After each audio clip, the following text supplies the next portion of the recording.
everybody, thank you for joining us today. This is episode 6 of the Koop Scoop. Today we're going to talk about the 1991 World Series. So the 91 World Series was the 88th World Series played. It was obviously the best of 7 games. It was played between the Minnesota Twins and the Atlanta Braves. The Twins would go on to defeat the Braves 4-3 to win the World Series. It was a very unique World Series because both the Twins and the Braves had finished in last place in the previous season in 1990, and it was actually the first time ever that both teams would finish in last place the previous year to make it to a World Series. So ESPN had recently selected the 91 World Series as one of the greatest World Series ever played because a lot of different things happened. So in the 91 World Series, there were 5 games decided by a single run. 4 games were decided in the final at-bat, and 3 of the games would go into extra innings. So the 1991 World Series was also filled with many epic moments.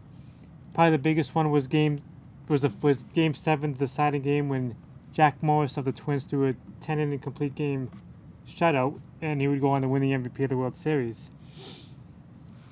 So with that, the 91 World Series, it had a total of 69 innings played, which supposedly shares the longest 7 innings World Series games ever played in terms of innings. The last time it ever happened was in 1924, in which there were also 69 innings played. So a little background to the 1991 World Series. So we'll start with the Minnesota Twins. So the Twins, they had won the World Series in 1987. However, from 88 to 90, they were kind of a bad team. In 1990, we talked about it earlier, they finished in last place in the American League West with a 74-88 record. It was their first time they would finish in last place since 1982. One of the reasons why the Twins had a good year in 91 was they had some breakout seasons from... In a way, they had 3 stars who kind of came on to have breakout seasons in 91. So, pitchers Scott Erickson and Kevin Tappanay had great years in the starting rotation for the Twins. And rookie second baseman Chuck Knobloch went on to win the AL Rookie of the Year. So, 1990, we didn't have the wild card, was not in existence, so only 4 teams in total made the postseason. So in 1990, the Twins obviously winning the West. They would face up against the Chicago White Sox in the League Championship Series, in which they would win to go to the World Series. So for the Atlanta Braves, the Braves weren't that great from the 80s at all. So from 1983 to 1990, the Braves had 7 consecutive losing seasons. In 88 through 90, they would obviously finish in last place, but they had a good year in 1991. Going into the All-Star break in 1991, it looked like the Braves are going to have another losing season. Going into the All-Star break in 91, the Braves had a 39-40 record at that time. However, the second half of 91 season, they went on a resurgence in which they were led by MVP third baseman Terry Pendleton and Cy Young winner Tom Glavine. So, when the Braves, when they won the National League West in 1991, it was the best season they've had since 1957. In the League Championship Series, they go on to defeat the Pittsburgh Pirates in 7 games. It was their first NL pennant since 1958. So we go to the matchup. So the first game of the World Series was played on October 19th, 1991. It started at 7:30 p.m. It was played at the Hubert H. Humphrey Metrodome in Minnesota, which is no longer around today. So, the Twins had taken Game 1. They played it obviously at home. They won 5-4, or 5-2, excuse me. So, the first pitch of the ceremony of first pitch was thrown up by a retired umpire named Steve Palmero. He was forced into retirement early because in July of 91, he was injured after trying to come to an aid of someone who was being a robbery victim, and he was shot in the back. So he became paralyzed. So in Game 1, the Twins would start their ace, Minnesota native Jack Morris, who's the Hall of Famer today. During his first season, 91 was his first year with the Twins. He would go on to win 18 games. He had an ERA of 3.43, which is 16th best in the American League. And in 1991, he had 10 complete games. And he was also part of the 1984 Detroit Tigers team that went on to win the World Series that year as well. In the 1991 League Championship Series, he won 2 games. For the Atlanta Braves, they would go with a guy that nobody really knows much about. It was a guy named Charlie Liebrandt. At that time, he was the only Braves that had any kind of World Series experience. Liebrandt was a member of the Kansas City Royals for 6 seasons, but he also pitched for them in the 1985 World Series when he won 17 games that year. So, for the Braves, their rotation, he was also the only Brave starter to face many of the well-known Twins in 1991. So in 91, he went 15-13 with a 3.49 ERA. He had the third most wins on the team behind Tom Glavine and Steve Avery. In the League Championship Series, he pitched in Game 5 against the Pirates and he had no decision. So the Game 1 of the World Series in 91 would remain scoreless until the bottom of the third, when, with 2 outs, Twins leadoff guy Dan Gladden would draw a walk and then he was still second base. Then the rookie of the year, second baseman Chuck Knobloch drove him in with a single, but he was later caught in a rundown between first and second, and they tagged him out to end the inning. So, Twins manager at the time, Tom Kelly, who was also in the Hall of Fame, he later said that he wanted Knobloch to get caught in the rundown to try to prevent the Braves from throwing out Dan Gladden from home, trying to score on the play on home. So the game remained the game was still remained 1-0, and then in the bottom of the 5th in Game 1, the Twins had a big inning. They had 3 runs in the 5th. Ken Herbeck, the Twins' first baseman, led off with a double. Scott Lewis, who was the third baseman, singled, followed by a 3-run home run by another unknown guy named Greg Gagne, who was a shortstop. He had a 3-run home run. That would be the end of the night for Charlie Liebrandt because he was pulled from the game after giving up the home run. So Bobby Cox turned to an unknown guy named Jim Clancy to take over. As soon as Clancy came into the game, he allowed Gladden and Knobloch to reach base, one through an error, one by a walk. Gladden obviously would reach third on a sac fly by Kirby Puckett, and Knobloch was still second base before he had to intentionally walk Chili Davis, so that would load the bases. And then obviously there was a fly out to left field for the second out. So Gladden tried to score on the fly ball, but he was thrown out at home plate. As Greg Olson was able to, kind of an interesting highlight. Greg Olson, who was the Braves catcher at the time, he tagged out Gladden from scoring. When Gladden went to try to score, he flipped over Olson on his momentum that Olson ended up sitting on his head for a little bit. The Braves did not score until the top of the 6th, when second baseman Jeff Treadway and David Justice both reached base with 2 outs. So the big bat of the Braves in 1991 was Ron Gant. He followed up with a single that Gladden had misplayed. Treadway obviously scored on the play and allowed runners to go to second and third. Then Morris was able to strike out first base and Sid Bream to end the inning to keep the game where it was. Bottom of the 6th inning, the Twins would retaliate as Ken Herbeck led off with a home run off of Clancy. The game would remain where it was until the 8th inning. The Braves would score after the first 2 guys walked to lead off the 8th. So Tom Kelly pulled Jack Morris from the game and brought in rookie Mark Guthrie to take over. So National League MVP he was able to get National League MVP Terry Pendleton, who hit into a double play ball. Guthrie was then ordered to intentionally walk David Justice. So Kelly then removes Mark Guthrie to bring in closer Rick Aguilera, who was at the time one of the top closers in baseball. Obviously, he came in the game. He gave up a hit to Ron Gant. Then Lonnie Smith he was able to drive in Lonnie Smith from third. That run was always charged to Jack Morris.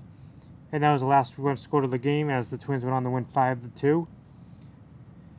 That particular game for Morris, it was his third World Series win in as many starts because he won Game 1 and Game 4 of the 1984 World Series.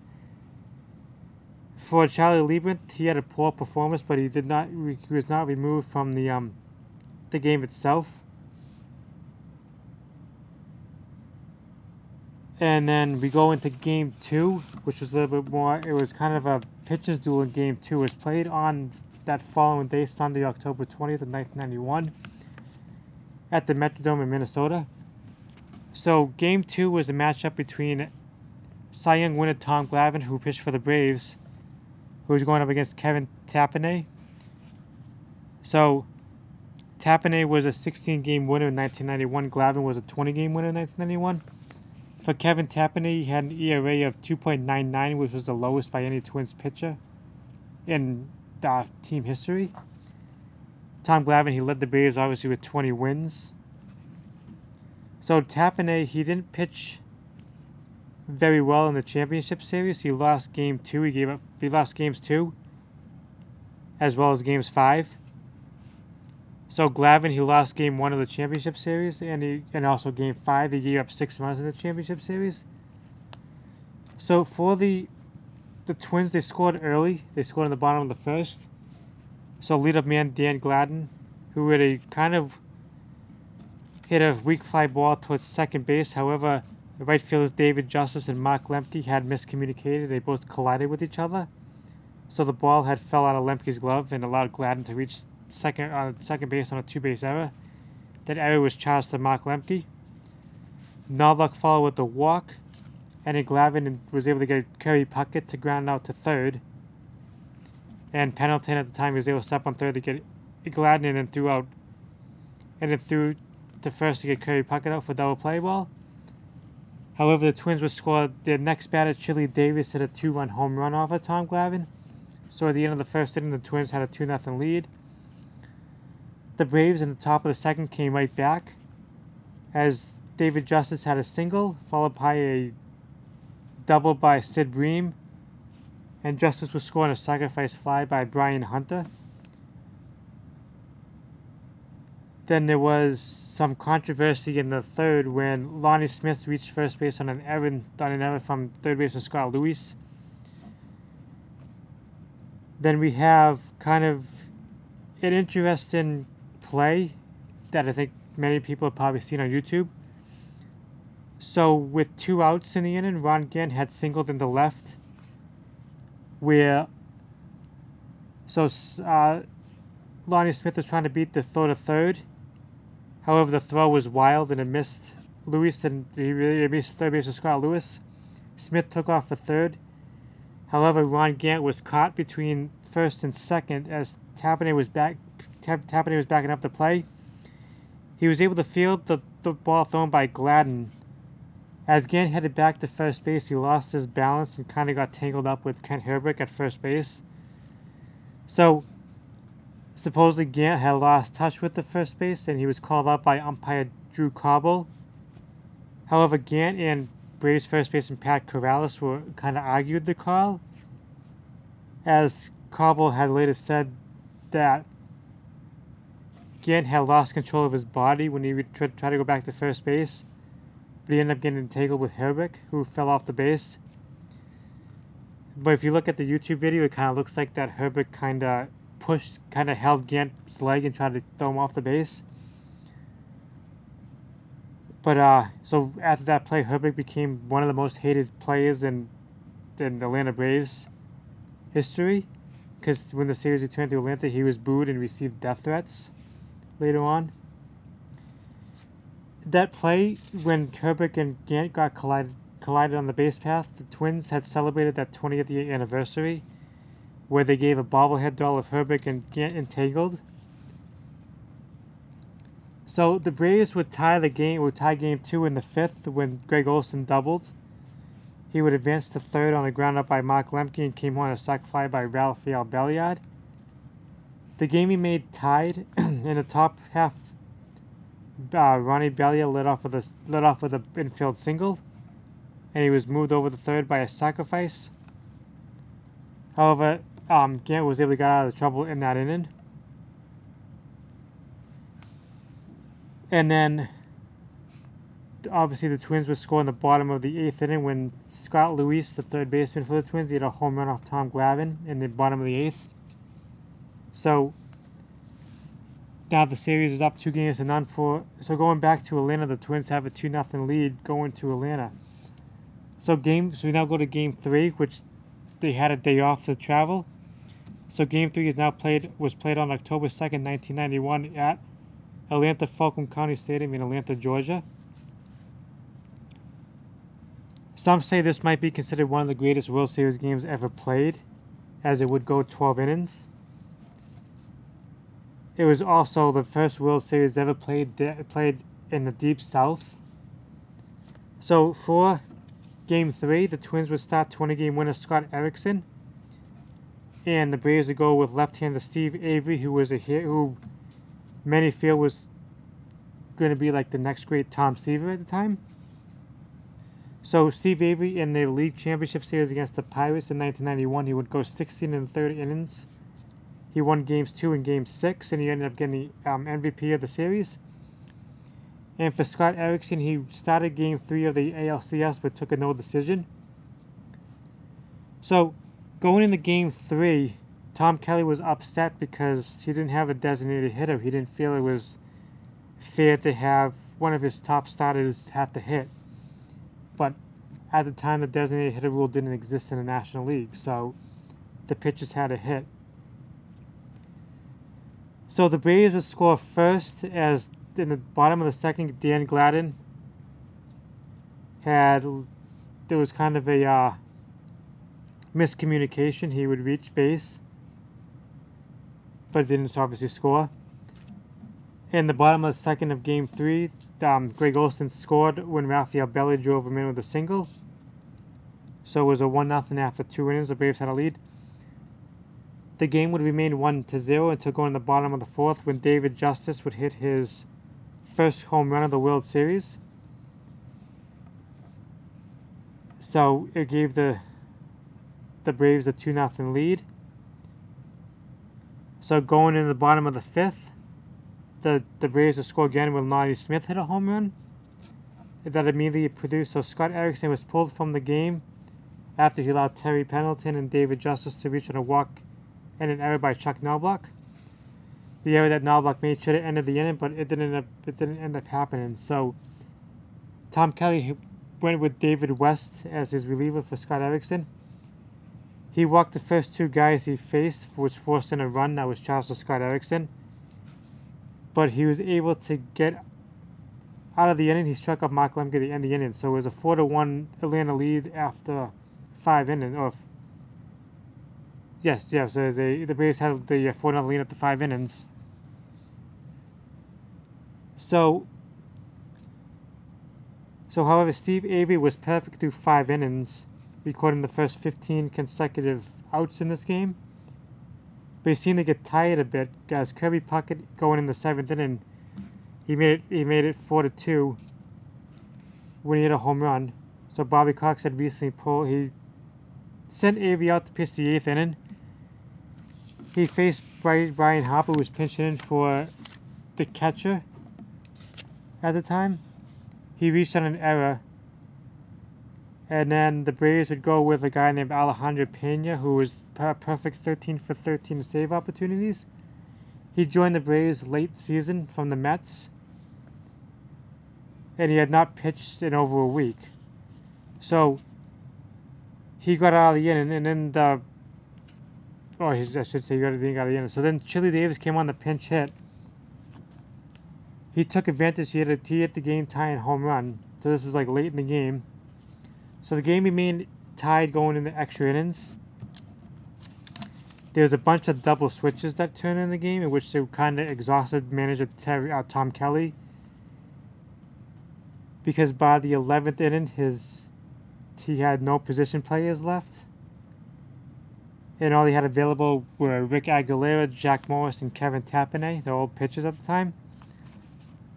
So going into the 12th inning of the tie game, the Braves would call on Mark Wohlers, their closer, to take over on the mound.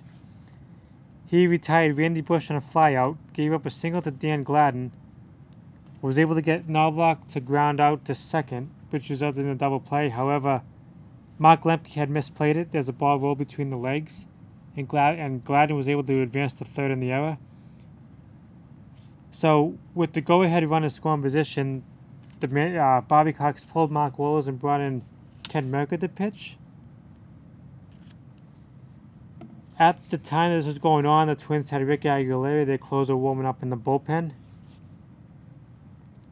And it was noted by the broadcast that the pitcher spot was due up to hit third in the next inning.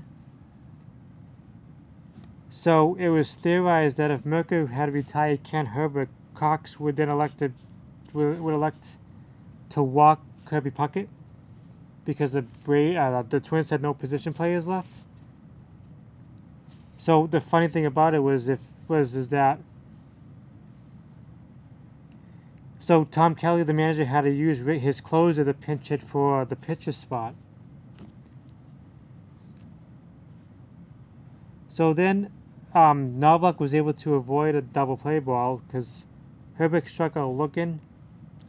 So Bobby Cox then turned to Jim Clancy to pitch to Ken Herbert. And it was thought that he would put him on intentionally with the walk.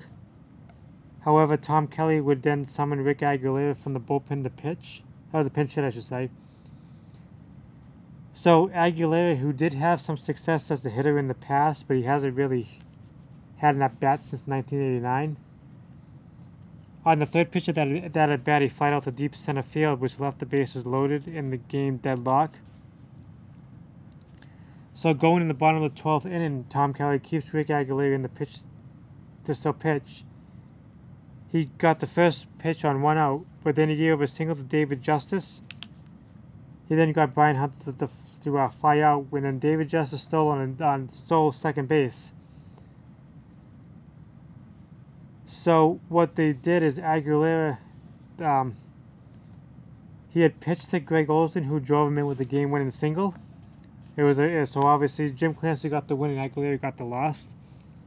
So Game 3 of this particular World Series would last a total of 4 hours and 4 minutes. It would be the longest World Series game played until Games 3 of the 2005 World Series. So going into this was also the first World Series game ever played in Georgia.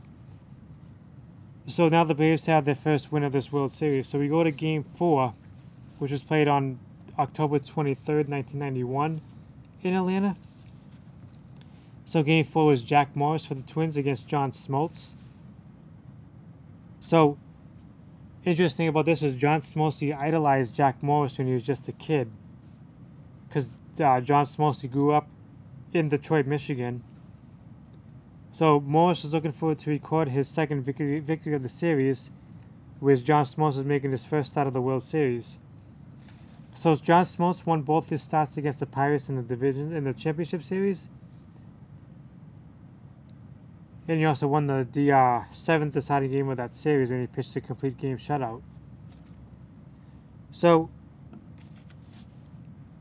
the Twins would do what they did again. They would score first. They would be the first team to score. They scored in the second inning when Brian Harper scored on a single by Mike Palarugo on a double. The Braves would tie the game in the bottom of the third when Terry Pendleton hit his first home run of the postseason. So it looked like the Braves were going to take the lead, but going in the fifth inning when Lonnie Smith singled and then stole second base. However, National League MVP Terry Pendleton flied out to deep center field.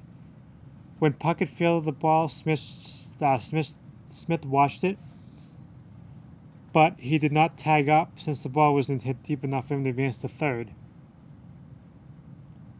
However, Puckett had, when he tried to reach for the ball, it nicked the top of his glove and it dropped behind him. And since Smith did not tag up, he was unable to score. So he ended up having to hold up at third. So obviously it wasn't a good thing for the Atlanta Braves at that time. And then Smith, he would later try to score, but he got into a violent collision at home plate with Brian Harper, but Harper was able to hold on the ball, and Smith was out at home plate. So, going into the so then Morris had decided to then walk Ron Gant, and obviously Pendleton was able to score. The game would remain tied going through the 6th. So in the top of the 7th, Mike Palarugo hit a home run for the Twins to give the Twins the lead. It was 2-1.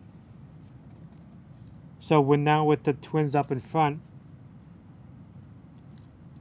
So obviously Morris was taken out at the 6 innings, as he wasn't too happy about being taken out of the game at the 6th. He felt he could go a little bit longer. So when he was pulled from the game,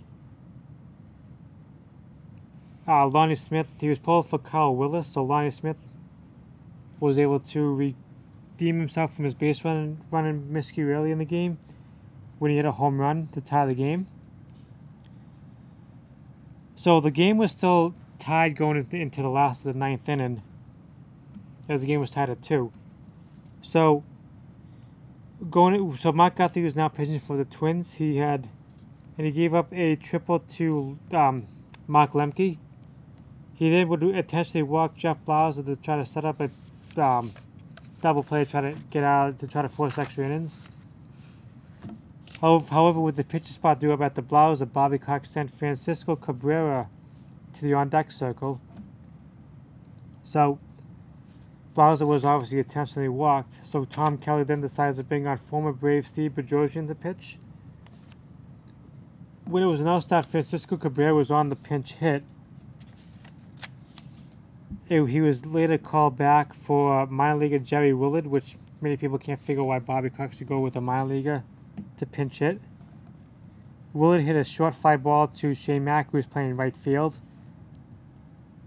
As Lemke tagged up, after Mack caught the ball, Mack threw the ball to home plate, slid around the tag from Brian Harper, and home plate umpire Terry Tater called him safe, despite several arguments from Minnesota players. Obviously, that would be the win for the Braves. So it was later explained by the broadcasters that Lemke was called safe since the play was not a forced play at home plate. They believe that Harper might have missed a tag on Lemke with the ball, even though he had the ball in his hand. But he was called safe. They didn't have instant replay at that time, so that's the call stood. So the Braves took Game 4. So going into Game 5, it was played on October 24th, 1991 in Atlanta. So again, it was Tom Glavine against Kevin Tapane. It was a rematch from Game 2. However, neither pitcher had their best stuff working around, as Tapane fell apart in the 4th and Glavine would fall apart in the 6th. The first 3 innings, obviously, both pitchers were able to not give up anything. The game remained scoreless until the bottom of the 4th when Ron Gant singled. David Justice followed up with a home run to give it the Atlanta 2-0 lead. Sid Bream then walked, with Greg Olson then hit what looked like a double play ball. However, the ball hit off of Sid Bream's leg, which resulted in Bream being called out for interference. Olson was rewarded first base. So Mark Lemke then tripled that scored Olson, and he scored on a double play by Rafael Belliard, giving the Braves a 4-0 lead. It was the biggest lead the Braves have had in the series. So we go to the 5th inning. In the bottom of the 5th, Terry Pendleton and Ron Gant both singled. Pendleton obviously moved to third on the single by Gant. David Justice did hit into a fielder's choice, in which Pendleton was able to score to give the Braves a 5-0 lead.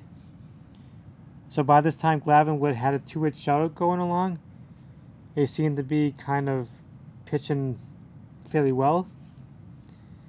However, he got into some trouble in the 6th inning, as he ended up getting pulled from the game. He gave up a one-out walk to Chuck Knobloch, who then went to third on the single by Kirby Puckett. He then walked Chili Davis to load the bases. After walking Chili Davis, Glavine had a hard time finding the strike zone. He then gave up a two-run base-loaded walks to Brian Harper and Scott Lewis, in which Bobby Cox decided he had to pull him from the game, so he brings in Kent Mercker to pitch to take over. So Mercker was able to get out of the jam. He allowed one additional run to score, so the game now would go 5-3 Atlanta going into the 7th inning. So heading into the 8th inning, Tom Kelly decides to go with David West to pitch the bottom of the 7th. We know that obviously in Game 3, West struggled in Game 3 of the World Series. So in this one, we know that he gave up a home run to Lonnie Smith. It was his third home run in 3 nights to give the Braves a 6-3 lead. Then all of a sudden, that's when the Braves offense kind of woke up, where Terry Pendleton and Ron Gant both walked. David Justice singled to score Pendleton, where West again was taken out of the game without retiring a single batter. In this particular game, he was charged with 4 earned runs without retiring a single hitter, so his ERA would remain infinity. He was West wouldn't retire his first World Series hit until the 1993 World Series against the Phillies. At the time, he was now with the Blue Jays by that time. So then Brian Hunter singled, in which Ron Gant was scored with 2 outs. Now with 2 outs and nobody on, the Braves now had an 8-3 lead, in which Greg Olson popped up. And then Mark Lemke hit his third triple in his last 4 at-bats, driving both in David Justice and Brian Hunter. And he scored on a Rafael Belliot single to center field, giving the Braves at the end of the 7th inning, the Braves now have an 11-3 lead. So by this time, the broadcasters are saying now it's time that the Braves already had Game 5 wrapped up. However, the Twins did kind of come back a little bit. Obviously, with Chili Davis, who was normally at the Twins DH, was playing his first game in right field in place of Shane Mack, who wasn't really considered an offensive player. Davis at this point was 0-for-15 in the World Series, so he ended up getting his first hit of the World Series. He ended up, and then he would score on an Al Newman triple. So then the Braves would score more times in the bottom of the 8th inning. Terry Pendleton doubled and Ron Gant tripled, in which Pendleton scored. David Justice then grounded out to the pitcher, in which Ron Gant scored. And then obviously Brian Hunter ended the Braves' offense when he hit a home run. So the Braves took Game 5. They won 14-5, in which they had 17 hits in the game. In Game 5, we know that at this time both managers had emptied their benches to give playing time to their non-starters. We know, so for Randy St. Clair gave up a run when Dan Gladden tripled. It was a 5th triple of this particular game and scored on a fielder's choice by Junior Ortiz. So now the series now even. So now the Braves have another win. So we go to the Game 6, was still played in Atlanta. It was played on October 26, 1991. It was played in Minnesota. We're back in Minnesota now. So the Twins were 9-1 by this time at home in the postseason.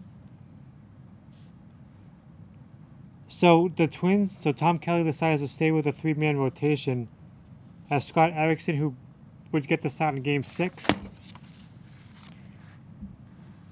So in the top of the first, the Braves would get 2 runners on, but Erickson was able to get out of trouble. He stranded both runners on. In the bottom of the first, Chuck Knobloch singled, and with 1 out, Kirby Puckett would break out of his series slump in which he tripled his left field, in which Knobloch scored. And it was his first big hit of this particular World Series.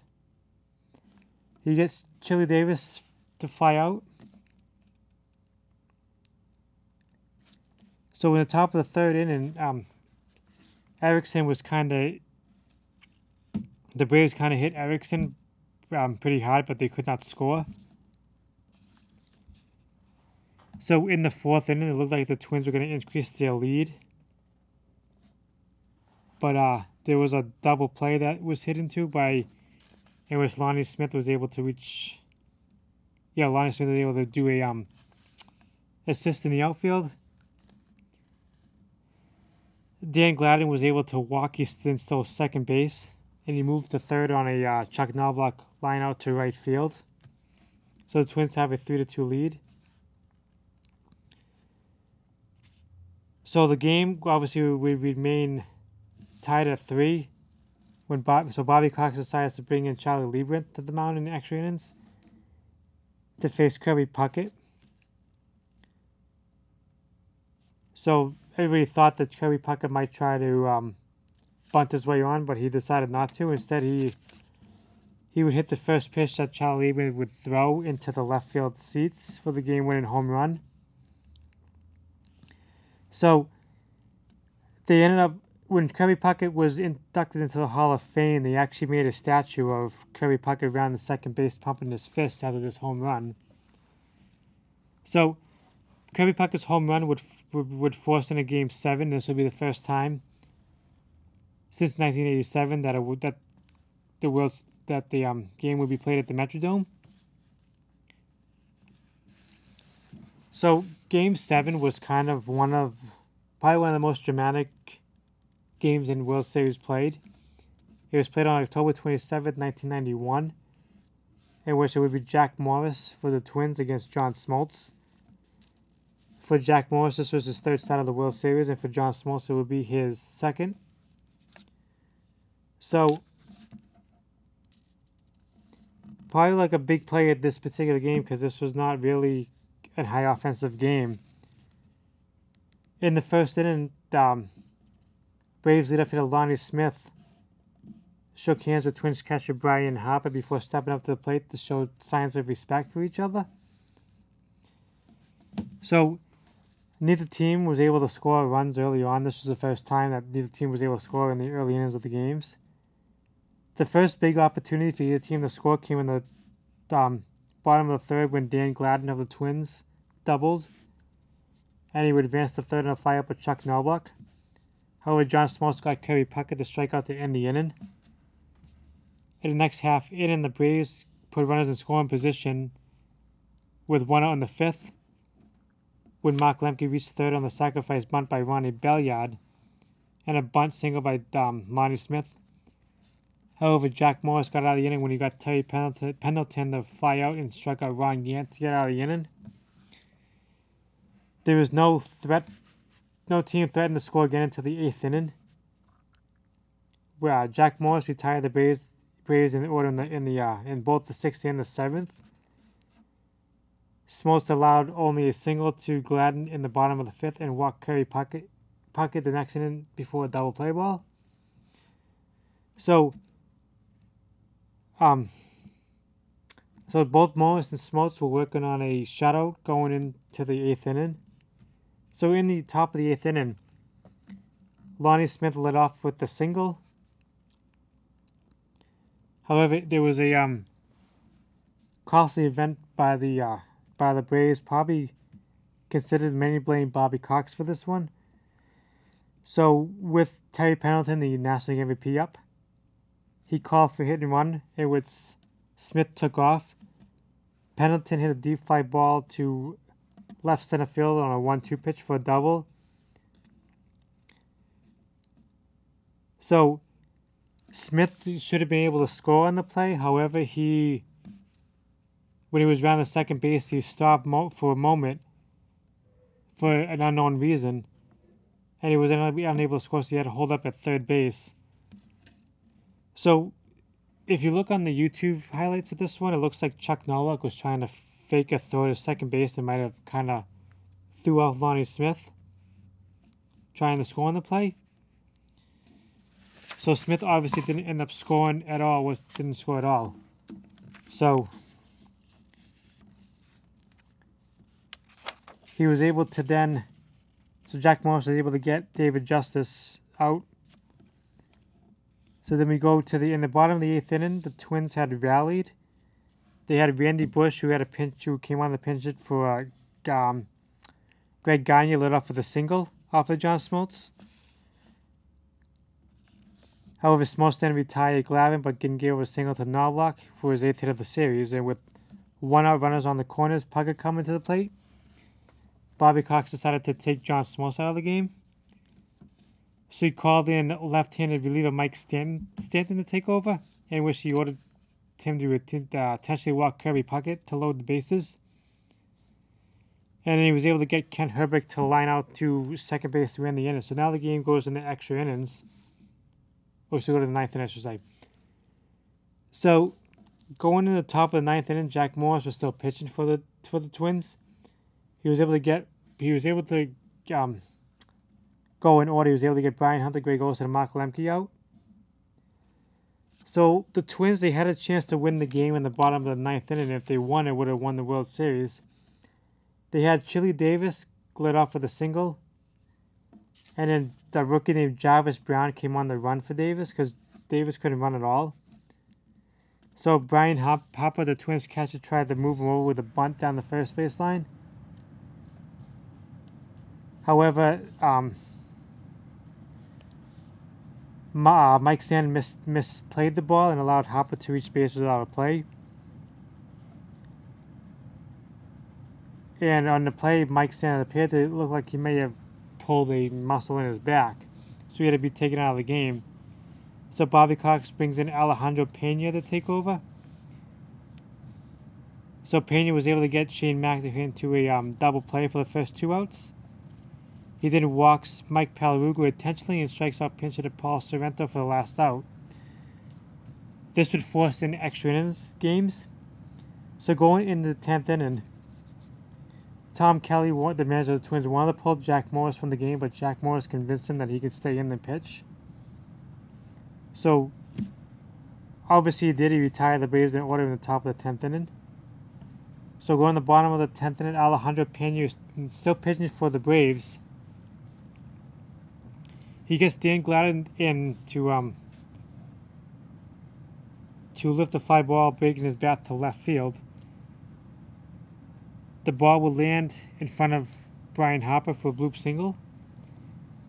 And then took a high bounce from Hopper because obviously the Metrodome was an artificial surface. Ron Gant had to back up the play in which Gladden was able to advance to second base.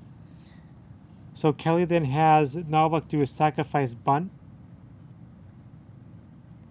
So it put Gladden on third now with 2 outs.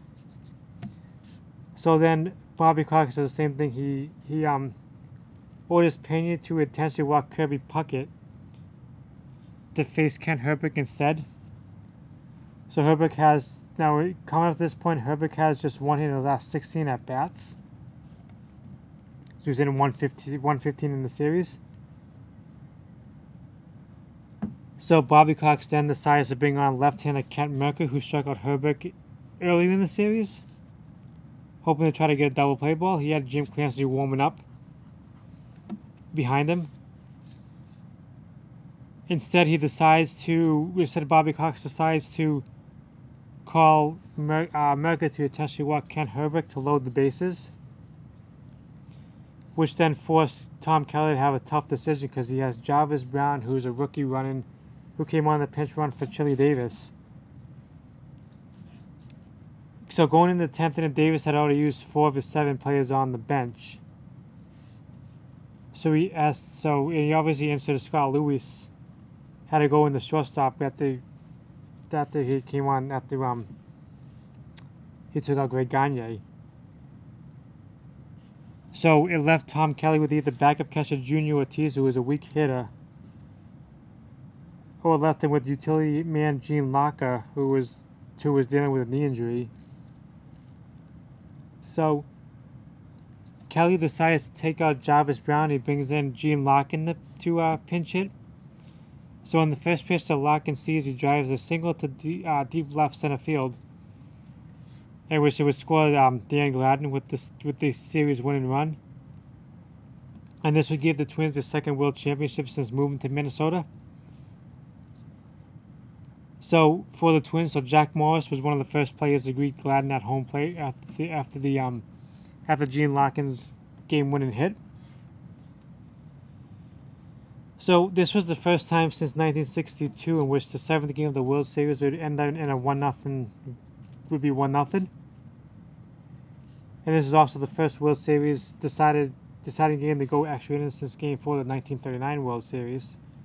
It was also the first World Series since 1924 to go extra innings. And then, so in the aftermath, so the Twins obviously they win the World Series. So overall, the Twins would score 24 runs in total, and the Braves would score 29 runs. So in the aftermath following the 91 World Series, so the home team did not win every game. This was the first time the home team won all World Series games. This would not be repeated again until 2001 World Series when Diamondbacks and the Yankees matched up in the World Series. So 7 Twins players who appeared in the 1987 World Series were also in the 91 World Series. Those included guys like Kirby Puckett, Ken Herbert, Gene Gagne, Dan Gladden, Gene Larkin, Randy Bush, and Al Newman. Also, Terry Pendleton appeared in the 1987 World Series with the Cardinals. So, after the Twins' triumph, the 93 Phillies, the 98 Padres, the 2007 Rockies, 2008 Rays were the only other teams to finish in last place this season before they get to the World Series. The only other team to join the 91 Twins after having that to get to win the World Series after finishing last place was the 2013 Red Sox. So the Twins they contend for the 1992 American League West Division title for most of the season, but however they would finish 6 games behind the Oakland Athletics, who went on to win division for the 4th time in 5 years. That was the 92 Twins. It was their last winning record they would have until the 2001 season, which was Tom Kelly's last season as manager. So over the next several seasons, many of the players from 87 and 91 slowly left the Twins. Dan Gladden, who was the Twins' left fielder, went off to the Tigers after 91. Jack Morris, who ended up signing with the Blue Jays, he would return the World Series with the Blue Jays in 92. Greg Gagne and Chili Davis departed the Twins after 92. And Brian Harper left after the 93 season. And then for Ken Herbert, the first baseman, his production fell due to injuries that kept him off the field for much of the next 2 seasons, and he was forced to retire in 94. The Twins eventually traded away Scott Erickson and Kevin Tappanay, their top 2 starters. Neither one of those guys were able to regain their 91 form. We know in 95, Kirby Puckett was forced to retire due to loss of vision in his right eye caused by glaucoma. So Chuck Knobloch was the last hitter of the 91 team to remain in Minnesota, but he was eventually traded to the Yankees in 97, in which Knobloch would go on to win 3 World Series with the Yankees. So Rick Aguilera would remain with the Twins, but he was traded to the Red Sox in 95, only to return back to the Twins in 96. Tom Kelly would convert Rick Aguilera to a starting pitcher in 1996, before he moved him back to the bullpen in 97, in which he would remain with the Twins until 99 before he was traded away to the Cubs, where he would finish his career with the Cubs. This is also the last World Series in which Fay Vincent presided over as commissioner, because the owners had forced him to resign near the end of the 92 season. So, since the 1991 World Series, the Twins and Braves have met each other 4 times in interleague play. We know in 2002, the Braves finally experienced the Metrodome win, their first time winning at the Metrodome. So we know The Twins did not return to Atlanta again until the 2011 season, in which they had two preseason exhibition games at Turner Field.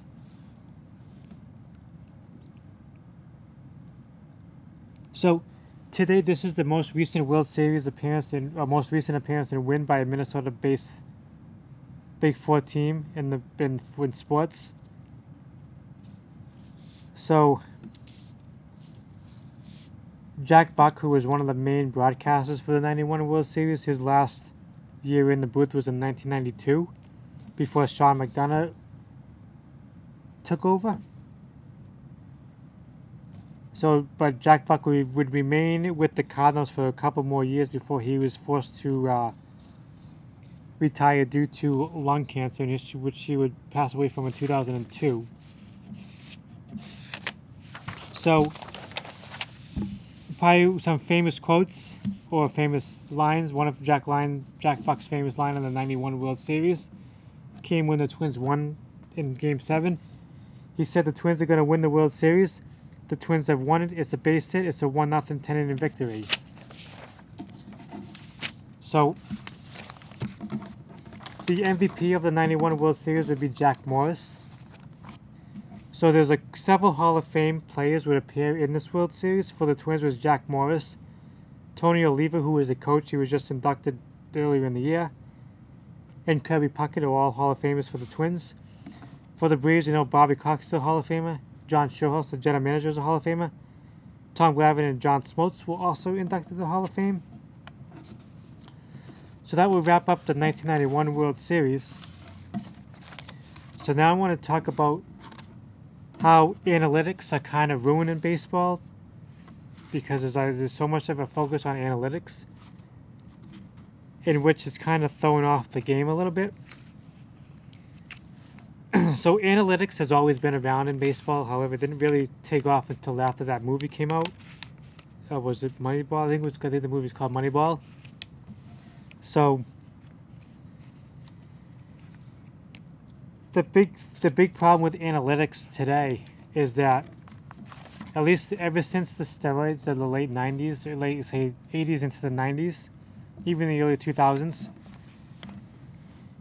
the owners kind of sat down with everybody after Moneyball came out, and they had to try to figure out, do they continue to allow their players to use illegal drugs, or do they just figure out some way to prevent these high offensive games from happening? So one of the things that they did was they met with the commissioner, who at the time was Bud Selig, who was commissioner of baseball at the time,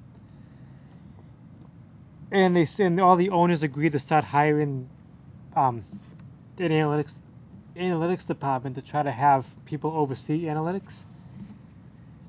One of the big things that owners are now preaching to when they draft players is to take pitches rather than swing away. So as a result, we're not seeing as many bases. We're not seeing stolen bases anymore. We're not seeing a lot of home runs, or high offensive games are not happening anymore. We're seeing a lot of 1-0, 2-0, 3-1 games being played now. But it's kind of been hurting baseball. The analytics are hurting baseball because Ricky Henderson, one of the greatest base stealers in baseball history, came out and said recently, I think it was a few years ago, in which he said, if you don't try to steal bases or do sacrifice bunts, you're not going to win games. You're not producing runs. You're waiting for these big guys to hit home runs, and it's not really helping out the game. So he said that they need to get back to allowing guys to have speed to try to hit the ball on the ground and try to beat plays out. They're not doing that anymore. So we know with analytics, some of the things that have been going on with the analytics, like we said, pitches, at least with starting pitches, they're being taken out of games after 100 pitches. Because now with the advancements in medical sciences, now they're saying that if a pitcher throws more than 100 pitches, they can blow out their arms. So guys like Jack Morris, who we talked about in the '91 World Series, he mentioned that. I mean, Jack Morris would do a bunch of complete games in his career. He said that these pitchers are making millions of dollars every year, and they're being pulled after throwing 3-4 innings a game. He doesn't agree with it. There's a few other pitchers who pitched in like the 70s, 80s, 60s who are still alive today that they don't want to see a total of 18, 19, 20 pitches being used per game.